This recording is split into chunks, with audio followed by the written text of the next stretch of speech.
Hola, en este video vamos a deducir el teorema de muestreo, que es un teorema ampliamente usado en el procesamiento digital de señales. Consideremos una función f de t cualquiera como la mostrada, pero que está limitada en banda. ¿Qué significa que esté limitada en banda? Significa que esta función en el dominio de la frecuencia no contiene componentes frecuenciales mayores a omega m radianes por segundo. O sea, la transformada de Fourier de f de t vale 0 para valores de omega mayores a omega m. Recordemos que en la transformada de Fourier la variable omega tiene unidades de radianes por segundo. Naturalmente podemos hablar de componentes frecuenciales en unidades de Hertz si convertimos nuestras unidades de radianes por segundo a Hertz. Entonces, la componente frecuencial máxima de esta señal f de t es omega m. Arriba de esta componente, la transformada de Fourier vale 0. Eso significa que f de t está limitada en banda, porque su transformada de Fourier está acotada. No se va hasta el infinito o bien desde menos infinito, está limitada en banda. Si omega m es la componente frecuencial más alta, esta en radianes por segundo, podemos convertir a Hertz de esta definición. Entonces, que esté limitada en banda a f de t significa que su máxima componente frecuencial sea fm Hertz. Esto es en unidades de Hertz, esto es en unidades de radianes por segundo. Bueno, si consideramos esto, es importante aclarar que esta es una suposición, que esta es la suposición de la transformada de Fourier de f de t. Dependiendo de la función, pues tendrá una transformada de Fourier. El único requisito inicial del que vamos a partir es que independientemente de cuál sea su función y su transformada, esta debe estar limitada en banda. Debe ser una función limitada en banda. Bueno, consideremos además una función tren de impulsos. Un tren de impulsos. Vamos a llamarlo Q de t, a este tren de impulsos, cuya transformada de Fourier llamaremos Q de omega. En un momento la encontramos. Pero bueno, consideremos además un tren de impulsos de intensidad unitaria y periodo t. Es una señal periódica, tiene intensidad 1 y se repite cada t. Consideremos el producto de f de t con q de t. Vamos a multiplicar f de t con q de t.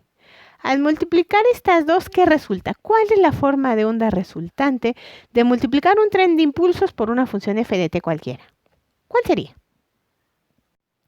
Multiplicar entonces f de t por q de t nos va a dar un conjunto de impulsos cuya intensidad es el valor de f de t en cada ubicación donde se encuentra el impulso. O sea, algo como lo que se muestra aquí en verde. Vamos a llamar a esa función xs de t. Obsérvese que también es un conjunto de impulsos. Ya no podemos decir que es una señal periódica porque los impulsos tienen diferente intensidad y esta está representada como el tamaño de la flecha, el tamaño del impulso.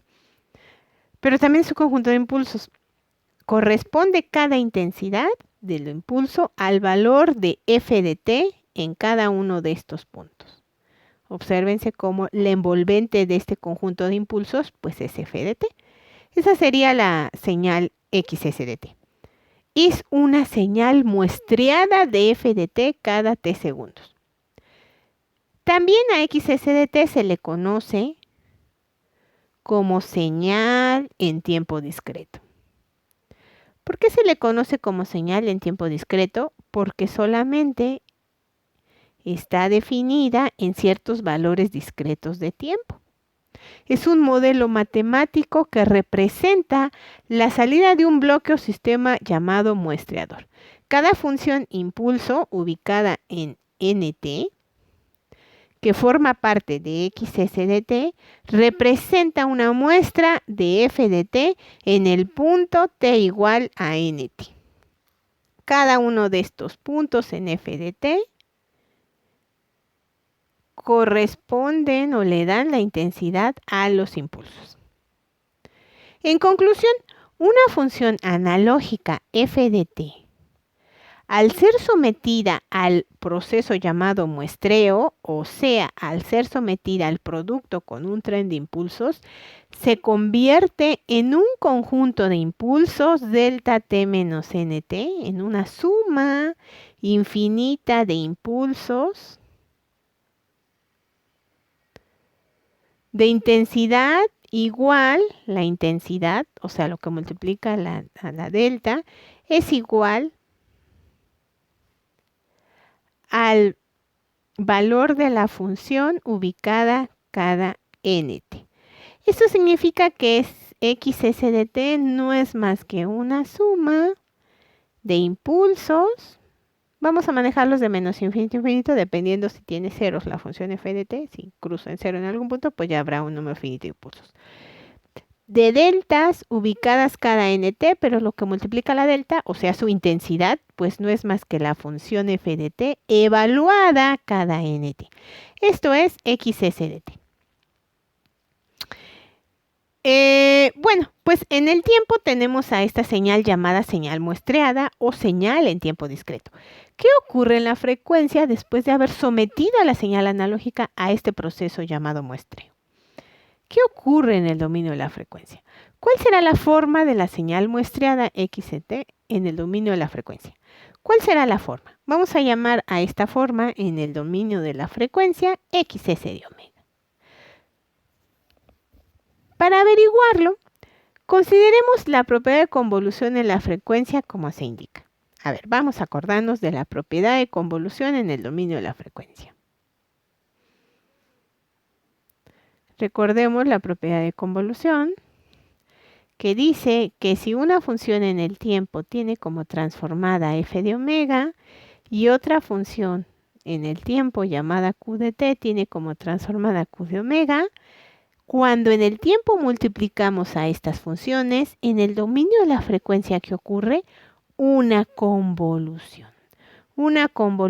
de sus respectivos espectros, afectadas por un factor 1 en 2pi. Esto significa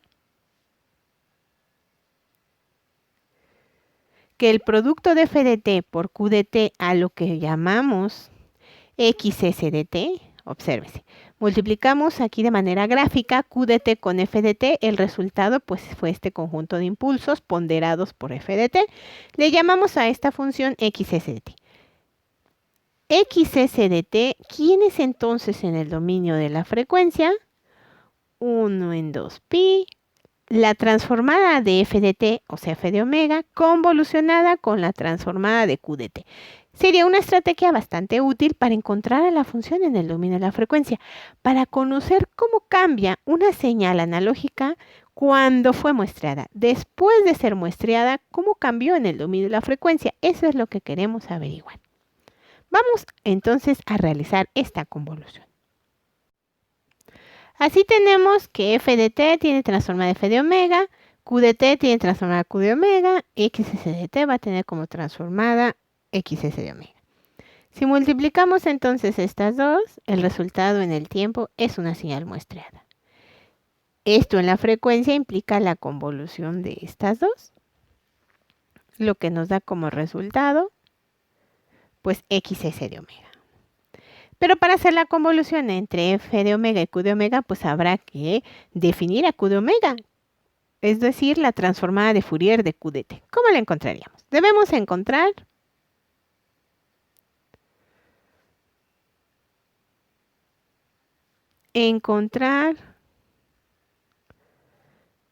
q de omega. Q de t entonces tiene como transformada q de omega. Q de t, como pueden observar, es una función periódica y como tal, su transformada de Fourier, dado que esta es una función periódica, la transformada de Fourier de q de t, dado que es periódica, debe de tener el formato 2pi sumatoria. Como toda señal periódica, este es su formato. Siendo omega 0 dependiente del periodo de esta señal periódica, que es t. Omega 0 depende de este periodo. Cn es el coeficiente en la serie de Fourier de q de t. Vamos a calcularlo. Calculando Cn, Cn es el coeficiente en la serie de Fourier por definición. El coeficiente en la serie de Fourier es una integral en un periodo. Vamos a considerar uno centrado en el origen. La integral a lo largo de un periodo de q de t por e a la menos jn omega 0, que sería 2pi entre t, n omega 0 por t. Ese sería el coeficiente. Cn es igual a 1 en t. Vamos a ver este periodo. Aquí tenemos al periodo. Estoy considerando uno centrado en el origen, o sea que sería esta parte. El periodo centrado en el origen. De menos t medios hasta 0, pues la función q de t, como se puede ver, vale 0.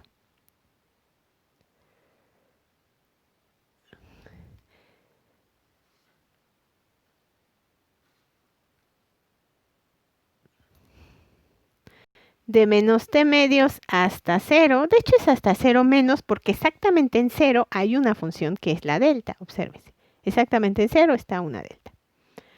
La función es 0. Podríamos escribir todo esto o no escribirlo, ¿verdad? Finalmente se hace 0. Más 1 en t, la integral exactamente en 0, de 0 menos a 0 más, se puede percibir que hay una delta de intensidad 1. Delta de t por e a la menos j 2pi en t nt. Más la integral de 0 más a t medios, donde volvemos a tener a la función en 0.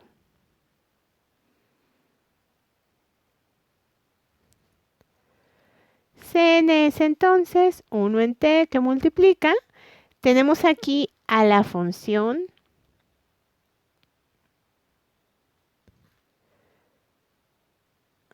que es el argumento de la integral, el integrando, es el producto de una delta por otra función. Recordamos que de la propiedad de muestreo de la función delta, este término, esta integral, se reduce ¿a quién?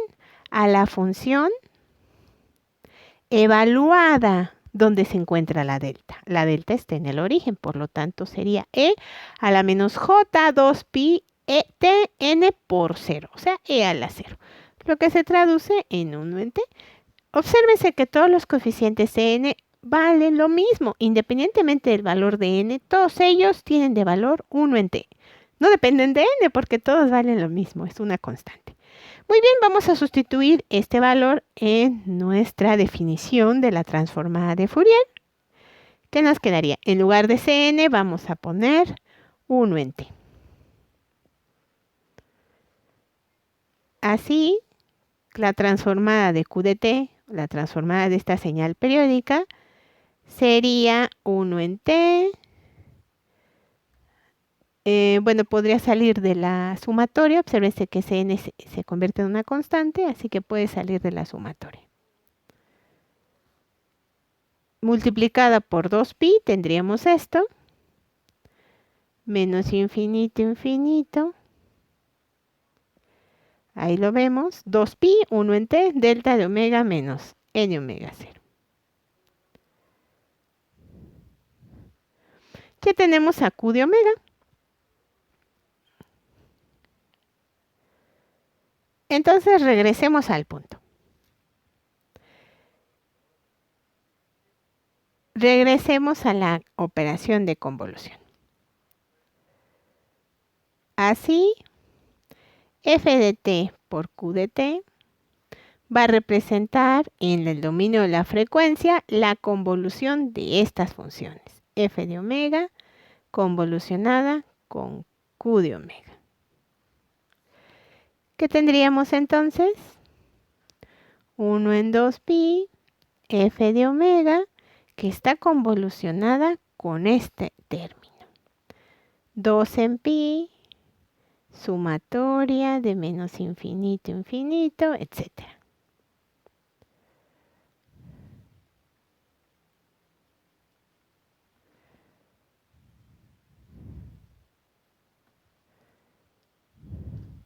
A esto le llamamos XSDT. Recordemos al producto de estas dos que nos da una señal muestreada, le pusimos a este nombre, XSDT. Este 2π puede salir de la operación de convolución dado que es una constante.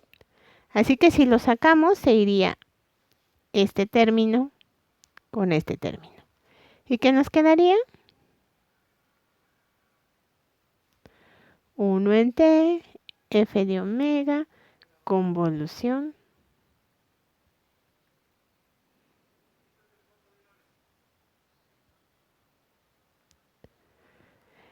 La convolución de una función con una suma de términos, dada la propiedad distributiva que cumple la convolución, es exactamente lo mismo que una suma de convoluciones. O dicho de otra forma, como la variable de la sumatoria es n, es constante para la variable de convolución, puede salir este operador, se puede hacer antes de la convolución. Es exactamente lo mismo. Ya sea que veamos que f de omega se convoluciona con cada uno de estos impulsos, lo que da lugar a una suma de convoluciones por la propiedad distributiva de la convolución, o bien ya que sea que veamos que la sumatoria tiene como una variable, a un valor distinto a la variable de convolución que está en la frecuencia, por lo tanto puede salir. Esto se traduce a esto.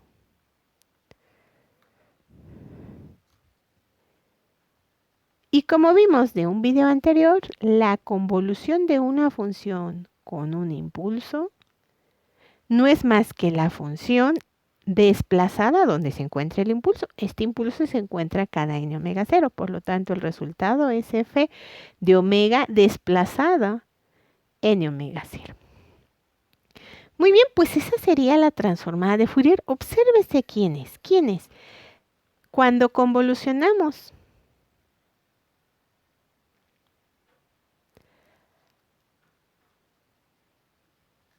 en la frecuencia, ¿cuál es el resultado?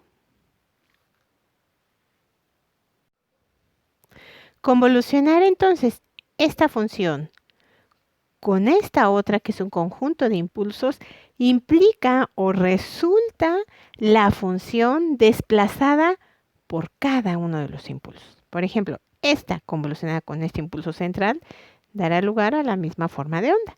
Esta convolucionada por este impulso dará lugar a esta forma de onda, convolucionada con este a esta forma de onda, etc.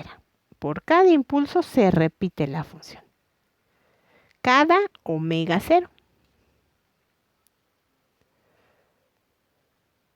Solamente que la intensidad de los impulsos regula la amplitud de esta f de omega. Si aquí teníamos una amplitud 1, ahora va a ser 1 sobre t veces esa amplitud, según lo que nos dice nuestra expresión que acabamos de encontrar. Obsérvese.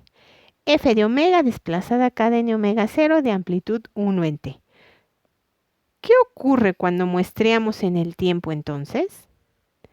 Resulta que la información de f de omega se encuentra redundante. Ahí está f de omega, un poquito más pequeña en amplitud, t veces la amplitud de f de omega, pero se encuentra redundante. Así que visto a esta señal en el dominio de la frecuencia, no hemos perdido la información por el proceso de muestrear. Por el proceso de multiplicar por un tren de impulsos, no hemos perdido la información. Ahí está, pero redundante. ¿Cómo podemos recuperar a partir de esta señal muestreada a la señal original?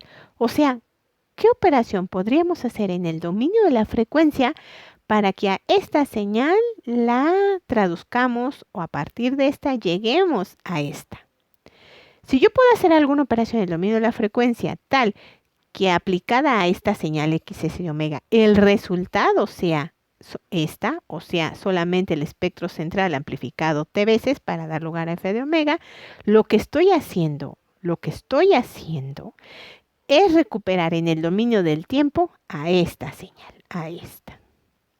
Si yo tengo en el dominio de la frecuencia a esta señal, indiscutiblemente en el dominio si yo tengo en el dominio de la frecuencia esta señal, indiscutiblemente en el dominio del tiempo tengo a esta. estaría recuperando la señal analógica a partir de la señal muestreada. ¿Qué operación matemática podría ayudarnos a recuperar en el dominio de la frecuencia de la función? ¿Habrá alguna? Considérese a esta función xs de omega multiplicada por una compuerta. Obsérvese. ¿Qué pasaría si multiplicamos a esta función muestreada, viéndola en el mundo de la frecuencia, en el dominio de la frecuencia, o sea, xs de omega, la multiplicamos por una función compuerta, un pulso de amplitud t y ancho 2 omega m? ¿Qué pasaría si efectuamos esta operación en el dominio de la frecuencia? El producto de xs de omega con una compuerta con estas características. Obsérvese, como la compuerta vale 0 fuera del intervalo de menos omega m a omega m en el dominio de omega, pues el producto va a ser 0 en este intervalo que está fuera de menos omega m a omega m. Y si multiplicamos por t, entonces esta amplitud se convierte en 1. Esta amplitud es 1. Eso es f de omega, o sea, realizar esta operación en el dominio de la frecuencia, una multiplicación por un pulso de ancho 2 omega m, que es este mismo ancho, y de una amplitud t, pues nos genera la señal original. Y si en el dominio de la frecuencia tenemos a f de omega, indiscutiblemente en el tiempo, vamos a tener a f de t, porque la relación tiempo y frecuencia es unívoca. Para cada función particular en el dominio de la frecuencia corresponde solamente una función en el tiempo. Entonces acabamos de encontrar, gracias a esta operación, a la señal original a partir de su señal muestreada. Claro, en el dominio de la frecuencia. Bien, como sabemos de un video anterior también, multiplicar, o sea, la operación de multiplicación en el dominio de la frecuencia se puede traducir a un sistema LTI, un sistema lineal invariante en el tiempo. A ver, recordemos. Un sistema LTI, que es un sistema lineal invariante en el tiempo, va a tener a su salida el producto de su entrada por una función llamada función de transferencia del sistema, etiquetada como h de omega. Entonces, la salida de todo sistema LTI es el producto de su entrada f de omega por su función de transferencia. Lo que acabamos de hacer entonces, pues es modelar a un sistema LTI cuya función de transferencia h de omega es esta compuerta. Así este sistema a su salida nos va a generar el producto de esta señal a la que estuvimos llamando, esta la estuvimos llamando xs de omega. El producto de xs de omega por h de omega nos da esta función. Este sistema LTI cuya función de transferencia es una compuerta de amplitud t y ancho 2 omega m, nos permite recuperar a f de omega, por lo tanto a f de t si vemos al sistema en el dominio del tiempo. Y este sistema que ahorita estoy planteando de manera teórica existe en la realidad, existe en la práctica. Este sistema recibe el nombre de filtro pasabajas. Un filtro pasabajas es un sistema LTI cuya función de transferencia es una compuerta. El ancho de la compuerta va a definir la frecuencia de corte superior del filtro pasabajas. Recordemos que es un filtro pasabajas, es un sistema que solamente permite a su salida, permite el paso de frecuencias bajas hasta cierto valor máximo de frecuencia. Este valor máximo de frecuencia se conoce como frecuencia de corte superior. La frecuencia de corte superior es la frecuencia máxima entonces que deja pasar el filtro y como se puede ver de aquí es omega m. En radianes por segundo, claro que sí, ¿verdad? Después de esa frecuencia ya no deja pasar ninguna, por eso hasta acá se permite el paso y obtenemos a f de omega. Obsérvese, el producto de esta función con esta elimina las frecuencias que están arriba de omega m, ya no aparecen, ya no se transmiten. Es un filtro pasabajas. Muy bien, decimos que la frecuencia de corte del filtro es este valor, omega m, o sea, la mitad del ancho. Esa es la frecuencia de corte superior de nuestro filtro. Y el coeficiente que multiplica la compuerta en esta definición de la función de transferencia se llama ganancia del filtro. Ganancia del filtro, todos los filtros tienen cierta ganancia. Ganancia del filtro es T. La ganancia es T. Porque no solamente deja pasar ciertas frecuencias este sistema, sino además las amplifica. Gracias a que aquí amplificamos T veces, obtenemos la función original f de omega. Bueno, pues eso es lo que ocurre en el dominio de la frecuencia. Este sistema LTI llamado filtro debe de tener alguna equivalencia, debe tener algún comportamiento en el dominio del tiempo. O sea, ¿cómo se vería este sistema LTI viéndolo, analizándolo en el dominio del tiempo? Vamos a analizar ese sistema LTI en el dominio del tiempo. Entonces, en nuestro sistema LTI tenemos como entrada una función XS de omega. Estamos en el dominio de la frecuencia. El filtro tiene una función de transferencia llamada h de omega. Y la salida del filtro en el mundo de la frecuencia es el producto de su entrada con su función de transferencia, lo que nos lleva a f de omega. En el tiempo, lo que estamos metiendo al filtro pasabajas es la función en XS de t. El sistema tiene una transformada inversa en h de omega, la que llamamos función característica. La salida del sistema, ¿quién sería? La convolución de su entrada con la función característica, porque recordemos que la operación de producto en el dominio de la frecuencia refleja en el tiempo la convolución, implica en el tiempo la convolución. Y esto pues indiscutiblemente nos tiene que dar a f de omega, a f de t tratándose del dominio del tiempo. Eso es lo que ocurre con nuestro sistema LTI llamado filtro pasabajas. O sea, usando un filtro pasabajas podemos recuperar la señal original a partir de sus muestras. Analicemos ahorita algunas variantes de la señal muestreada. Vamos a regresar con la señal muestreada. Aquí se puede ver de la señal muestreada que los espectros redundantes están separados. ¿A qué se debió eso? A ver, aquí teníamos el producto de nuestra función f de t por q de t. En la frecuencia tenemos estas convoluciones. Obsérvese que se puede ver que los impulsos ubicados en omega 0 hacen, para estos valores en particular, que omega 0 sea mayor a 2 omega m. Obsérvese esto. Esto es omega m. Este es el segmento de intensidad omega m, perdón, de amplitud o longitud omega m. Y ese también es omega m. Se ve claramente que omega 0 es mayor a omega m más omega m. Es mayor a 2 veces omega m. Se ve mayor en esta proporción. Esto es lo que es mayor, ¿no? Esa separación.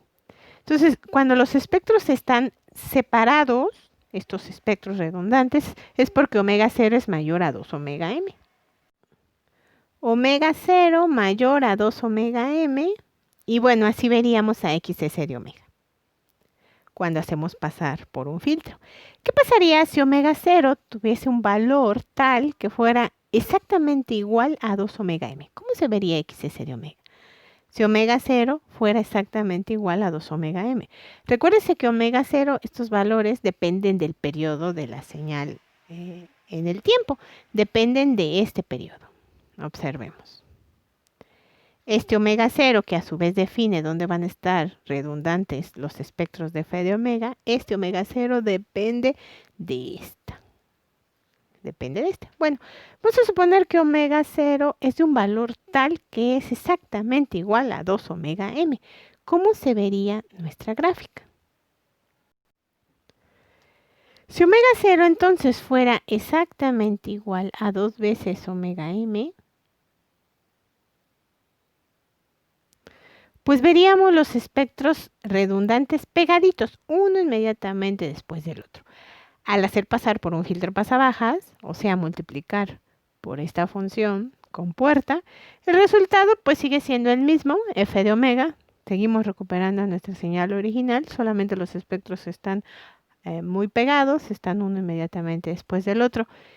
Sin embargo, ¿qué pasaría si omega 0 fuera menor a 2 veces omega m? ¿Qué pasaría? ¿Cómo se vería la función muestreada en el dominio de la frecuencia?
Naturalmente tendríamos entonces a nuestros espectros traslapados. Por lo tanto, cuando multiplicamos por un pulso, el resultado, dado que están traslapados, tendremos una aportación de todas estas formas de onda. Y al multiplicar por un pulso, pues tendremos una versión distorsionada de la señal, dependiendo de lo que diga aquí. Una versión distorsionada, o sea, no puedo decir que esto es f de omega, es una versión distorsionada. Esto ocurre cuando omega 0 es menor a 2 omega m. Entonces, se debe de observar que existe una condición para que podamos recuperar la señal original a partir de sus muestras, o sea, la señal muestreada, usando un filtro pasabajas adecuado. ¿Cuál es esa condición? Pues que omega 0 sea mayor a 2 omega m, o incluso igual. Si omega 0 es mayor a 2 omega m, vamos a tener formas de onda como esta, que al multiplicarse por una compuerta nos va a permitir recuperar íntegramente f de omega. O bien formas de onda como estas, que al hacerlas pasar por ese mismo filtro nos permite recuperar a la misma f de omega. Solamente cuando omega 0 es mayor o igual a 2 omega m. Si no cumplimos esa condición, es como si hubiéramos perdido la señal original porque no hay forma de recuperarla.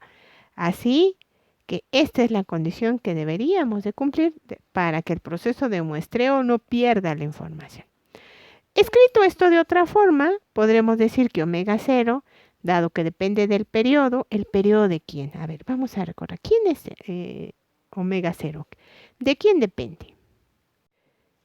Omega 0 depende de esta t. Este, como es el periodo en el que se toma cada muestra, se conoce como periodo de muestreo. Este es el periodo de muestreo.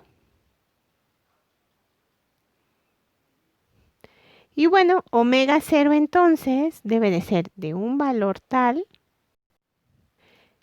que sea mayor o igual a 2 omega m. O sea, 2 pi en t debe ser mayor o igual a esto.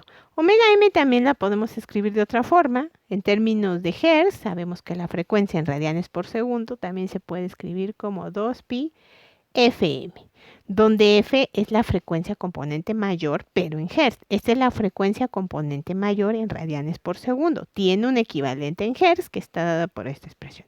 Otra forma de enunciar a esta condición. Obsérvese que este 2pi y este 2pi pueden eliminarse. Y nos quedaría 1 en t mayor o igual a 2 fm. Si sacáramos el inverso, aplicáramos el inverso a ambos lados de la inecuación por las reglas de las desigualdades, sabemos que cambia el sentido o el signo de la desigualdad cuando sacamos el inverso. Obsérvese esta condición. Para que podamos recuperar la señal original a partir de sus muestras usando un filtro adecuado, o sea, para que se mantenga la información porque la podemos recuperar, se tiene que cumplir esta condición, o lo que es lo mismo, dicho en otras palabras, esta. El periodo de muestreo, la separación entre muestra y muestra, el periodo de muestreo debe ser menor o igual a este intervalo en segundos. Este es el inverso de una frecuencia en Hertz, nos da un periodo, una cantidad en segundos. El periodo de muestreo debe ser a lo más esta cantidad. Ese periodo máximo que nos indica esta desigualdad le llamamos periodo de Nyquist. Es el periodo de Nyquist. Tn se conoce como periodo de Nyquist o intervalo de Nyquist.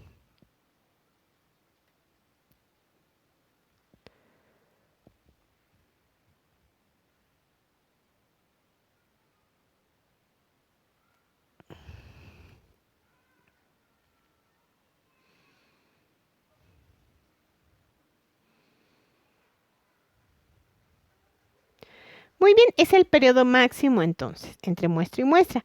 También podemos describir a esta condición a partir de su inverso. Obsérvese que el inverso nos da una frecuencia. El inverso de un periodo es una frecuencia en Hertz. Entonces, pues aquí ya teníamos una frecuencia, 1 en t es una frecuencia. Y según la condición es mayor o igual a 2 fm. 1 en t es una frecuencia, f, 2 fm. Decir que el periodo de muestreo debe de ser menor o igual a esta cantidad en segundos es exactamente lo mismo que decir que la frecuencia de muestreo debe de ser mayor o igual a 2 fm/Hz. La frecuencia límite, o sea, esta frecuencia mínima que nos indica esta condición, se conoce como frecuencia de Nyquist. Fn es conocida como frecuencia de Nyquist o tasa de Nyquist.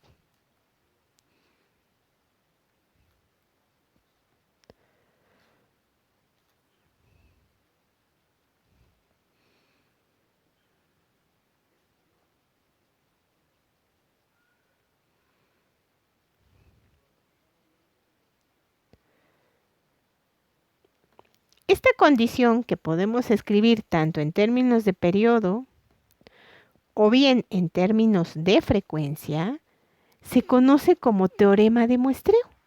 Entonces, el teorema de muestreo establece qué tan separadas deben estar las muestras para que se pueda recuperar a partir de ellas la función original. O sea, qué tan separadas deben estar las muestras, aquí nos lo dice, para que el conjunto de estas contengan todavía la información original. Dicho de otra forma, el teorema de muestreo establece la velocidad mínima, la tasa mínima, la frecuencia mínima a la que se deben de tomar las muestras para que se mantenga la información de la señal original. Eso establece el teorema de muestreo. Vamos a enunciarlo.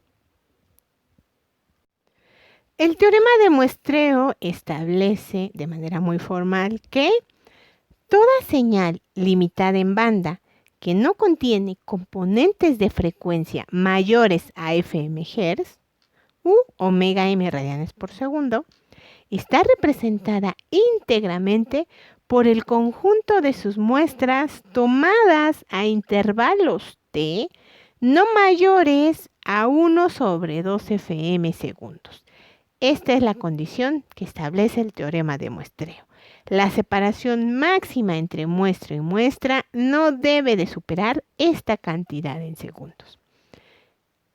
Matemáticamente, el periodo t debe ser menor o igual a esta cantidad. T es el intervalo periodo de muestreo, o dicho de otra forma, dado que el inverso de un periodo es una frecuencia, el teorema de muestreo también se puede establecer así. La frecuencia de muestreo debe de ser mayor o igual a esta frecuencia en Hz. O sea, debe haber una frecuencia mínima de muestreo, debe haber una velocidad mínima en que se tomen las muestras. Estos límites máximo en intervalo y mínimo en frecuencia se conocen como intervalo de Nyquist y frecuencia de Nyquist, respectivamente. Entonces, el intervalo de Nyquist es el periodo máximo de separación entre muestra y muestra. Y la frecuencia de Nyquist es la frecuencia mínima a la que se deben de tomar las muestras para contener, para mantener, para recuperar la formación de la señal analógica original a partir del conjunto de sus muestras. Eso sería todo por este video. Muchísimas gracias por verlo y espero sus comentarios.